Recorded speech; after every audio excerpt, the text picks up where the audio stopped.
abeshola tikali kolinga Fachita azo sala l'assemblée à Pamba dès le début abeshole atikali kolinga Félix Tshilombo ata mukete 2023 élection ekozala te. Pourquoi ils allaient 2 ans oyo tozui na China rambo autorité morale soki ya nini oyo lelo oyo zaza malembe yo wana azokende na kimia nyonso tobundisi yete tobengani ye na minduki te azonga fisi lomba kokanga mutu te yo moko kaka mibeko nde kozwa yo ngana lobi azonga vandawa. N'hésitez pas à liker la vidéo si elle vous plaît et si vous êtes nouveau sur la chaîne, n'oubliez pas de vous abonner et d'activer la notification pour ne rater aucune de nos prochaines vidéos. On commence. Merci fidèles internautes, vous nous suivez partout dans le monde entier à travers votre chaîne Trace RDC News. Abonnez-vous encore massivement pour ne rien rater. N'oubliez pas de commenter, d'aimer, de partager et surtout de partager de plus en plus nos vidéos pour nous apporter votre soutien. Au micro, c'est toujours votre humble serviteur Alex Ngandou. Moi, Namoulouba, le Benjamin de la presse qui est toujours là pour vous servir. Le lot aux ongis sur la 4e émission de l'évangile présidentiel. Oh, puis message Rosana Papa Théo Chitale. Torobé tenait vraiment ma solo. Donc, je fais déjà appel na Papa Théo à côté vraiment poto solo là vraiment moi mingi. Donc, Papa Théo là vraiment béni balika mi fongo là vraiment na Papa Théo poto beta ma solo ya mboka ndeng bolingara. Bonjour Papa. Oui, bonjour Ndeko. Bonne santé. Ouais, santé ça va kala Papa. Ah oui, tozali hein, nazaki moi moke na voyage, sinon nazongi na kati ya mboka. Yana lobi natala nana makambo mboka na ngai na kati ya évangile présidentiel makambo ezo tambola boni. Mais sinon toza bien.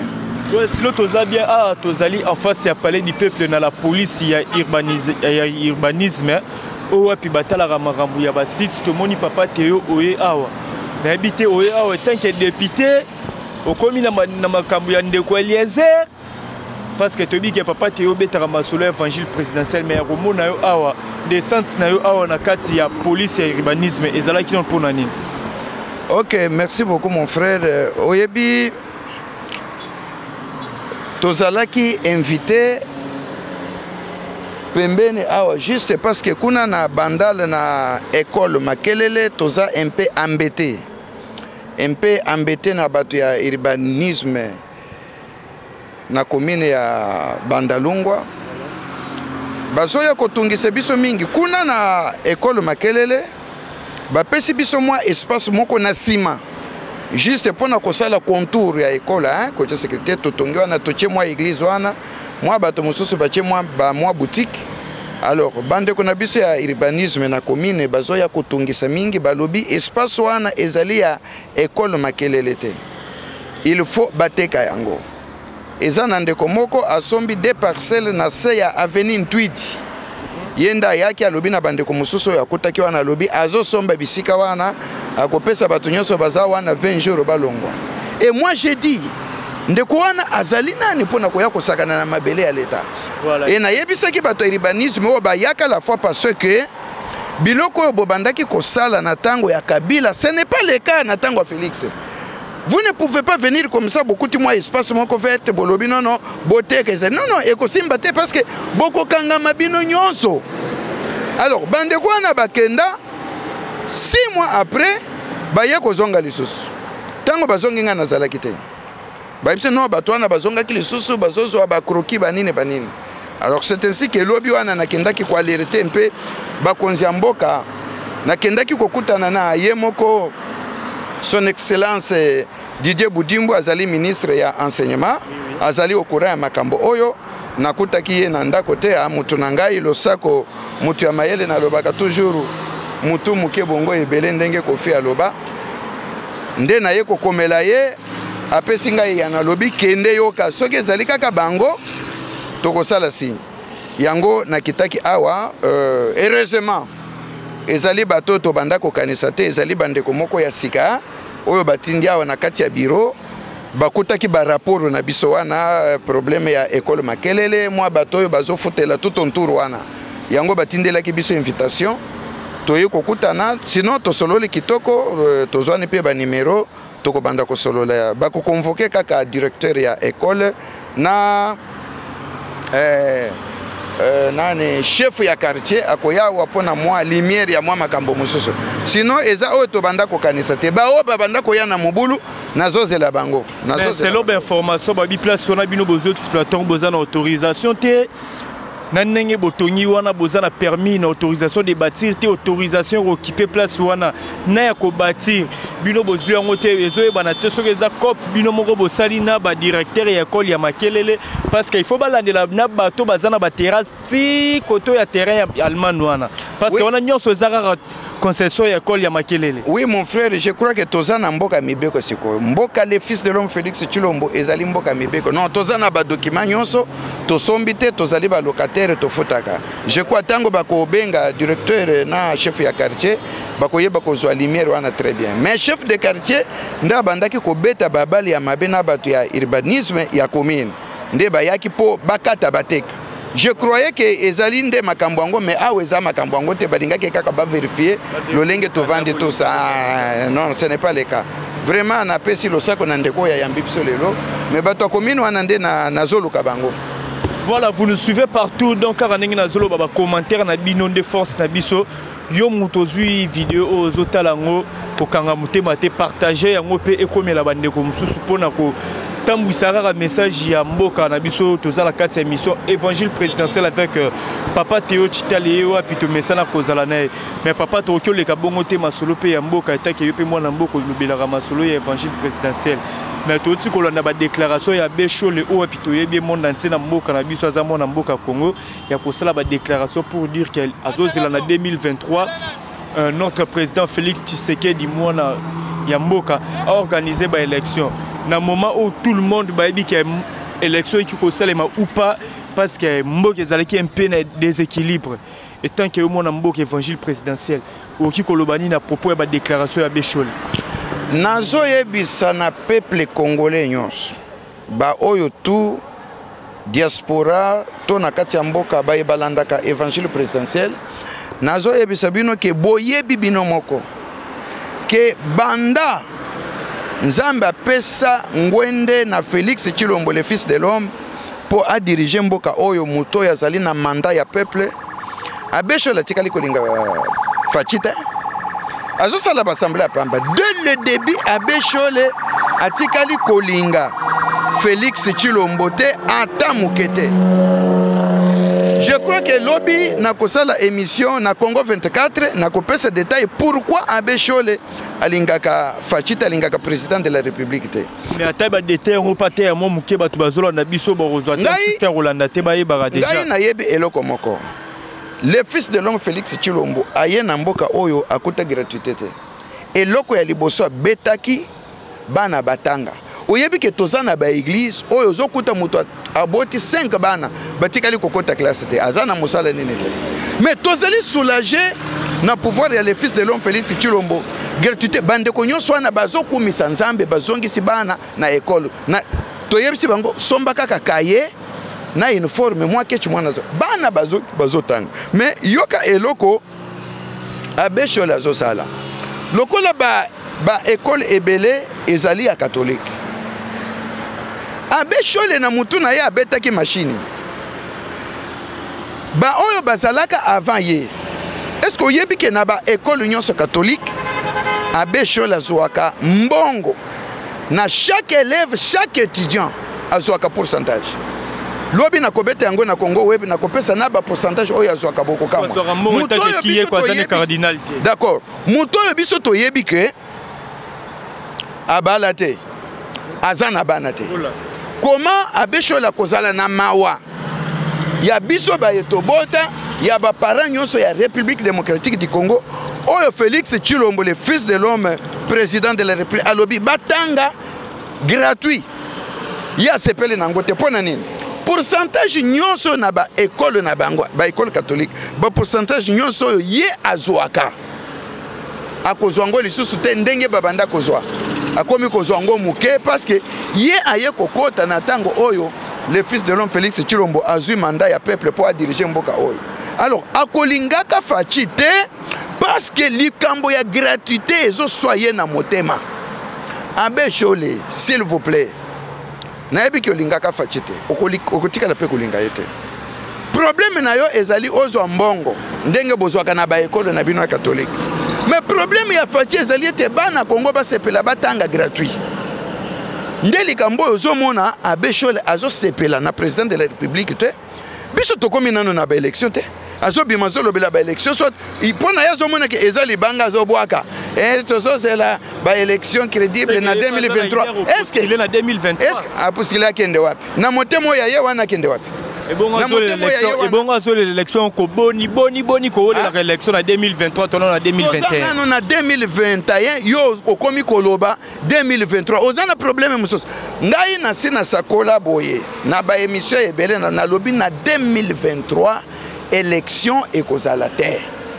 Pourquoi ezala? 2 ans oyo tozui na China rambo autorité morale soki ya nini? Oyo lelo oyo zaza malembe yo wana zokende na kimia nyonso.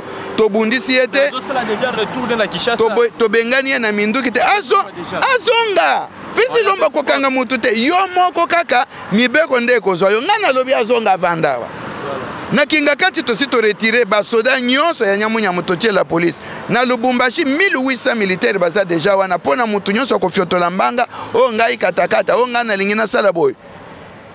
Bako kanga batindi ye awa akozala jija akovanda na makala. Alors on a zoloba ke pona Abbé Chole oyo tindi olobi Abbé Chole akotika laka kolinga le fils de l'homme Félix Tshilombo te. Lokola ya che gratuité na kati ya République démocratique du Congo Abbé Chole kolinga te parce que pourcentage oya azwaka na ba école catholique et azozongo muke. Et puis il dit pona nini eye ko sale makaka na turu na ye Fachi abimi atangi sabana gratuit. Mais Fachi azofuta bango basi ba calculer comment azwaka na oyo bazofuta. Est-ce que Abbé Chole ata obota te? Mais zala na motema malamu ya bato yo babala babota bana wana bazabana na yo okambaka na église catholique bandi minyoso wana bazana bana babota okukuzo motema malamu te batanga gratuité lokola Fachi ya na gratuité yango oyinaye nazo informer yo bien soki ozali na agenda caché ozozela na 2023 élection ekozala te to perdre 2 ans na Kabila. Voilà. Ozo comprendre? Le fils de l'homme Félix Tshilombo azali militaire te amema makambo na minduki na militaire te non. Abandaki kokende na ye na bolingo. Mutu e kosala muke bino nyonso bozali batemo bomone déjà FCC na sakolaki par terre. Lelo Félix Tshilombo atongi masuwa ya Noa. Batutu babaruki bakokota na kati. Kala mingi te gouvernement ezobima. Abbé Chole yazo tala biloko wana tala pona nini gratuité. Moi je ne na gratuité je ne gagne rien. Yango somo na zeli élection kozala na 2023. 2 ans auto perdre na ba blocage ya FCC na autorité mobile soki nani bino bobenga ka soki Kabila mais Kabila te. Il faut ko benga moto na kombo na normal. Non Joseph Kabila Kabang. Kombo na ezali kazemberere olingi na tanga nyonso. Hein? Hippolyte Kanambe Kazembe. C'est ça son nom. Prenez beaucoup bambaka bozozo bakombo bo bamba mutu ya ko bamba. Non. Comment na yeba c'est Hippolyte Kanambe Kazembe. Donc tant so ya 2 ans to perdre. Na ba blocage na ye na ba agenda caché to ko récupérer yango jusqu'à 2025. Na 2025 hein?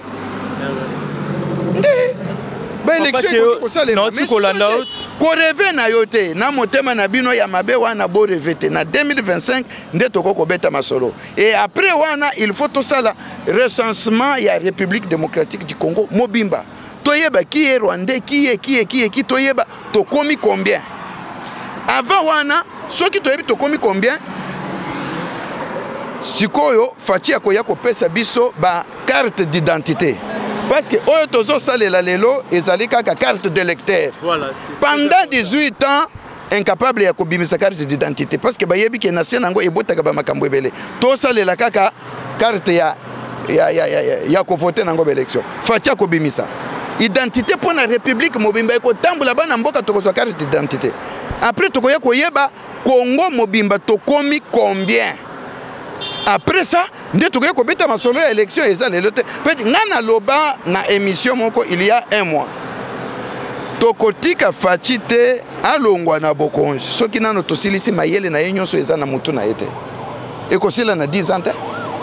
il faut tobimisa mayele nyonso tandis que sera ko quitter population pe c'est le président Moussus olobi et bon ceux qui marambuni non sozo linga ça les aussi mbaté population pe c'est le changer notre président to fanda na fachi ata 40 100 euros là aussi ça mayele net non na minute soki otamboli bisika nyonso kokuta bazo yemba fachi beton peuple aza ya kolinga bato baolinga kobebisa mitema ya peuple ezali Fayulu na Muzito na petit moko oyo azalaki kadoko akotia makele soki prince epenge soki nani oyo nazokanela mingi atia makele la moni lokola matina politique na sina kebisi mbala na mbala Fachi aza muninga na yo te pe aza moto age na yo te sakana na Muzito na Fayulu bato batinda yo kuna komeka te na kokuta na yo na plateau na koyebiso ba vérité mususu kokamwa Nalanda Kyo Olobi qui est Fachi a tongi déjà Arche de Noé au bâtiment sur bazo côté mais au Cameroun on appelle Arche de Noé to moni président Saint-Martin Fayulu te gouvernement pe yango ezobima est-ce que bato la muka pe bazana par na bango na kata gouvernement parce que lobaki komi likambo gâteau mtuto kata gâteau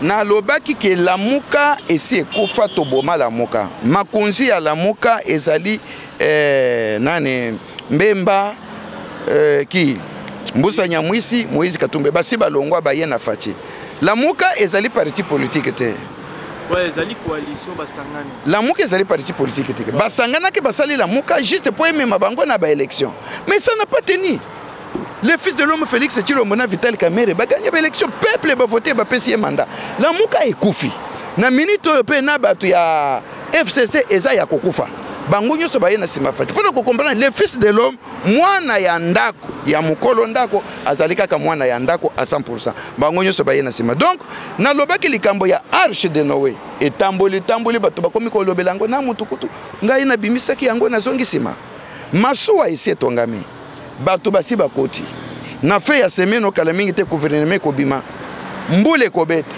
ba o bakozala sauver kaka ba o bakokota na kati ya Arche ya Félix Tshilombo Noé nde bakobeka Fayulu akokota te pourquoi alingi na yete ya ko reve kaka za président de la République na yebite soki na moi una butu limbisanga na uti ko beta biloko moko semaine passée na émission na bi atika ko reve soki azalaka mukonzi parfois alala kaka soki alali amoni akoti avion bazo yambe comme président mais na tongo alamuki amoni Félix Tshilombo président ezo sala ye méchant ozo comprendre mais nazo c'est tika ko reve tawana esi eleki na yebisa yo kolobela lisusu la muka te parce que la muka ezali plateforme esi ekofa ezalaki pona ba élection lobela SID na IDPS tout monde a poids oyo za nango na politique oso jembela kaka na la muka non la muka esi ekofa nani Muzito abimisi nouvelle là on muto abimisi parti politique na soki ezani ni soki ne je ne sais pas lobela SID pas combo ya la muka ça je refuse la muka esi ekofa bato basi balongwa yo no komi ko attaquer o Moïse ayakite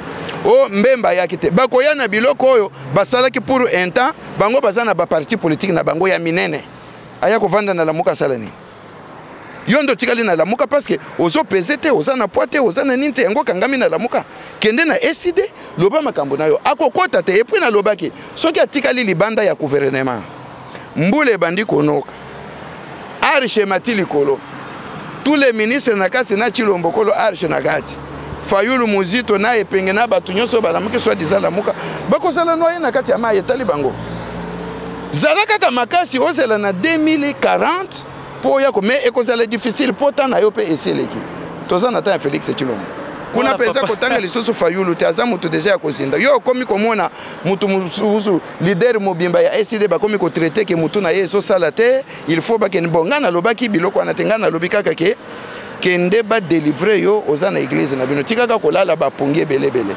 po nazana ba photo na yebisio na Congo 24 ke nazana 5 photos na réserva ki pona kala kiso yango lobi na émission lobi na kola kiso yango oyo yo bozo sambela na Fachi tango banda ko sambela yo lala kaka pongi Fachi azo sambela che maboko likolo yo zo lala kaka pongi Fachi angumba mina sa fukami azo sambela nzambe yo zo lala kaka pongi na ba signature bokenda ko signer na baloge na bino na Genève kuna est-ce que talibiso nzambe ya Etienne Tshisekedi wa Mulumba lite 37 ans Fachi akomi na Fachi akoli na politique ozolanda makambo nazo ebiso ako diriger mboko na politique moko ya kitoko soki Fayulu azo rive tikala ko reve mais tango ko lamuka na tongo komona ke biloko monaka ezalaka na pongi na moi boy.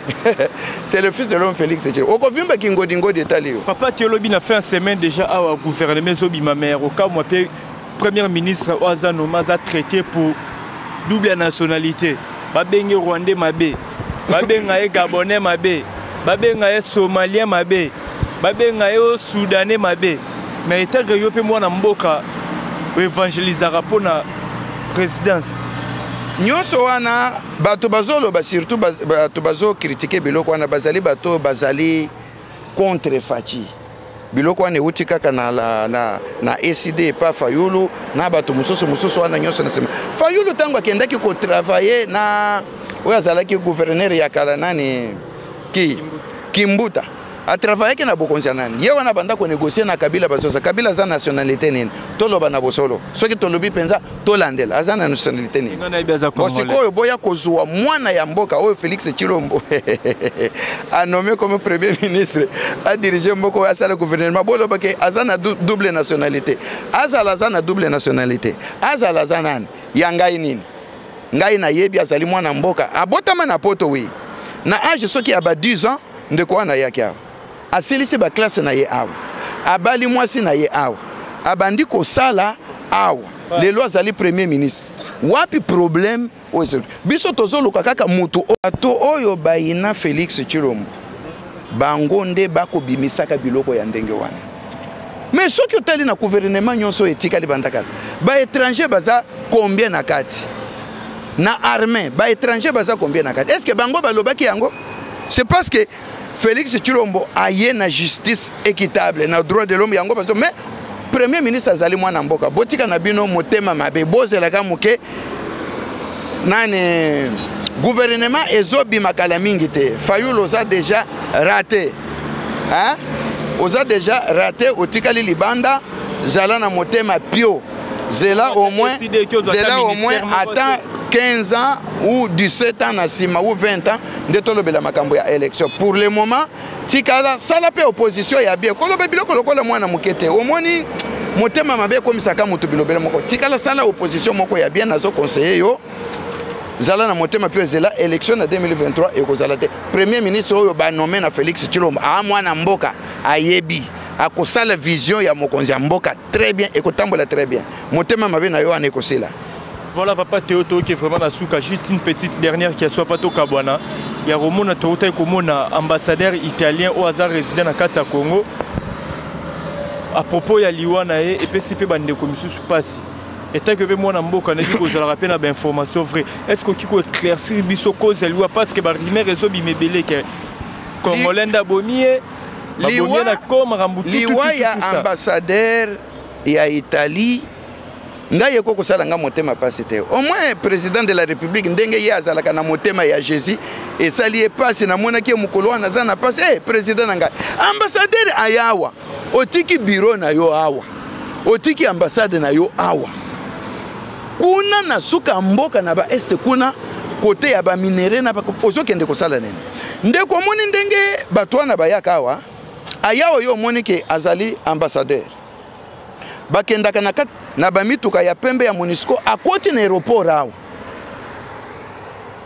ministre na biso ya affaires étrangères ya mafere kati atikali koyeba te ya akoti wana akoti na bavio wana akeko kita na est akoti na bamituka na bango ya pembe wana soit disant bazoke nana tali ba photo ya ambassadeur wana bazobeta bazotamize ba ora bazote ya telemi wana kuna na bamina ke kosala nini non ye gouvernement ko tinda ye ambassadeur ya Italie gouvernement na déclaration ba bi gouvernement pe ba rango ba déplacement na bango ba maskarango bango ndenge bakomi ko sala komo ka mutuka ya MONUSCO na ya pembe ye lokola ba contrôle la kangote na aéroport MONUSCO azali na yaye entrée biloko ebimaka wana ba contrôle la kate akoti na kati ya mutuka akena aéroport akoti bazio kuna akiti na este bakie ko meme yakendaki ko kabola biloko amawa nde musala ya ambassadeur ngaye salinga mawate il faut monde entier ba comprendre que batu nyonso bazo awa bazo kita na est guerre ya est ezo sila te pona nini bazo sala ba kopo kuna bazozo ba cobalt bazozo ba minéraux bazo kende kotek ya kenda ki kuna na mission ya nani azalaki na ordre de mission akenda ko salela ki ambassadeur kuna ngai nazoka mondenge président de la République azoyoka mawazo ngai nakoyoka mawata akendaki kosala nini kuna epesa bango leso batika mboka na biso na kimia bakongole bazokufa kuna eza akozo na bango koma ya kokende na mituka pembe alekaka lokola kokosa ma azokende kozwa minere nde musala yelaki na ngai etalingate ngai etalingate lekuna bano mekaka mususu batinda yepe atika musala na yaki ambassadeur akendaka kuna pona kozwa minere etaliye omoni liwa ya mutu moko ndenge ba Italie basali me kuna na este combien ba congolais bazokufa omoni basali misa namoni ba beshole kuna bosala misa ya un étranger na mboka na biso po akufi po na lokoso kokende kozwa ba minere mais bazokufa kuna chaque jour baza même valeur te ngai esalinga ni malili ni moto te naza à l'aise. Voilà, merci papa Théo tokomi vraiment la souka émission na biso évangile présidentiel ya mokolo lelo monde entier bana mboka ba diaspora ba tout baza partout dans le monde bazolanda biso il faut ba retenir na passage no lisusu na mokolo lelo na évangile présidentiel. Oui, nazo ebisa bana mboka nyonso ke évangile présidentiel bokolanda ngo sikoyo na ba chaîne différent comme Tomesana lobi bokolanda ngo na Congo 24 TV kuna nazo pesa ba détail ya abeshola nazo pesa pe ba détail ya gouvernement ya sika oyo ezobima na koloba pe mwa makambo mususu kitoko. Voilà nazo ebisa bana Congo ke bozala motema pio bolanda motema mabe ya kindoki te. Ezana bato mususu il faut baleka na délivrance lokola fayulu lokola muzito lobi na kopesa détail nazo loba eloko moko en passant nazo senga na président de la République le fils de l'homme Félix Tshilombo nazo senga na ministre ya justice soki bazo sala enquête pona koyeba liwa ya ambassadeur ya Italie naza na posa bo convoquer Mozito. Pourquoi Mozito? Tant que le fils de l'homme Félix Tshilombo a eu pouvoir, Mozito azalaki na poto. Naza na ba image. Mozito alobi boye. Akotika laka kondima président Félix Tshilombo te. Akosala nyonso yo esengeli po acha insécurité na kati ya mboka na biso po ba investisseur bayate. Na lingi babenga Mozito batu na ye. Oko sale fort ocha insécurité pour na ba investisseur ba yate na façon nini oko sale rébellion oko tinda ba kamikaze oko sale nini bako parce que na 2021 oyo nde oyo ba investisseur ba yebisa ki faci beton ke na 2021 bazoko ya na mboka ya Congo pour batia misala nyonso en place. Bon, na 2021 kaka boye ba moi projet bandi bato babandi ko ba assassiner ambassadeur. Il faut batourner langa Mozito très bien. Na zolo balikambo na yebi très bien. Ba benga Mozito ba parce que yenda salaki déclaration wana na mtu. Ngana kanisa ki akosala groupe ya rébellion moko boy. Mais oyo boy to mona ngo déjà mystique. Parce que timu kolo ya lelo Mozito azondi ma président de la République te. Ye muto azalaka premier ministre ayiba atonga sombe biloko ebele. Azali mutu kutu ya ko enquêter.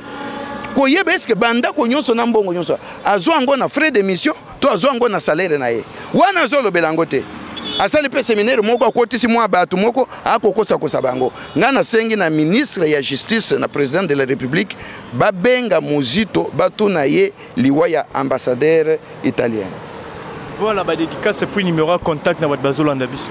Oui, pona bande ko nyonso bazolanda évangile présidentiel numéro yango aneza na WhatsApp kota to solola olingi pe ko soutenir évangile présidentiel to ko solola kitoko 081 086 54 88 donc 081 086 54 88 okokutana na ngai papa Théo évangile présidentiel to ko solola ebelelelo babengi ngai kaka na surprise lobi bokolanda ba détail mususu pe semaine oyo koyana kozongela kaka na chaîne oyo pona ko beta siko biloko oyo gouvernement ya sikezali koya po ba travailler na esprit ya Félix Tshilombo le fils de Etienne Tshisekedi wa Mulumba bakosala nini na kopesa plan moko oyo mokonzi mboka sengeli kozo komema ba ministre tout na formule moko babimisa mulimo ezali na kati ya Félix Tshilombo balatisa ba ministre nyonso wana po bazala esprit moko vision moko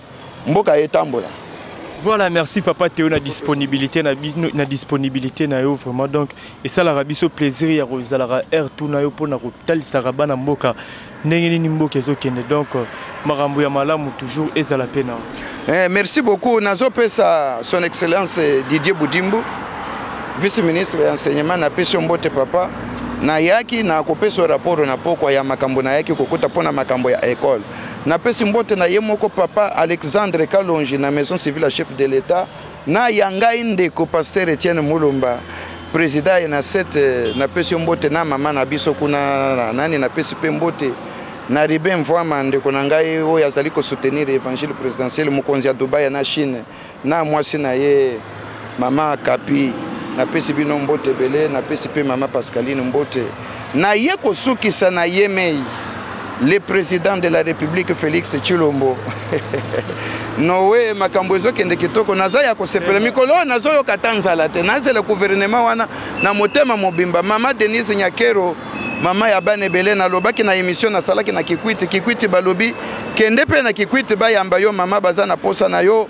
ba oyo ba ressortissant ya bitumba ya kamwena sapo baza kuna pe na kati ya basite bavanda balobi papa évangile bengele biso pe mama na biso ya kotala toyoka ki akendaki na Congo Central akei na Chela akei Mwanda akei Boma ye kozonga matadi aya pe kotambola mama Denise Nyakero mama ya banebele bazoluka yo pe na Kikwiti voilà nde place nazo sokela ciao tokutani dans 3 jours na kobeta lisoso émission pour na gouvernement ya Sigezali koya.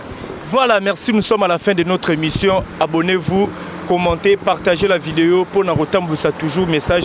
Merci à toi Béni Balikambi qui était derrière la caméra. Quant à moi, je vous retrouve à la prochaine. N'hésitez pas à liker la vidéo si elle vous plaît et si vous êtes nouveau sur la chaîne, n'oubliez pas de vous abonner et d'activer la notification pour ne rater aucune de nos prochaines vidéos. On commence.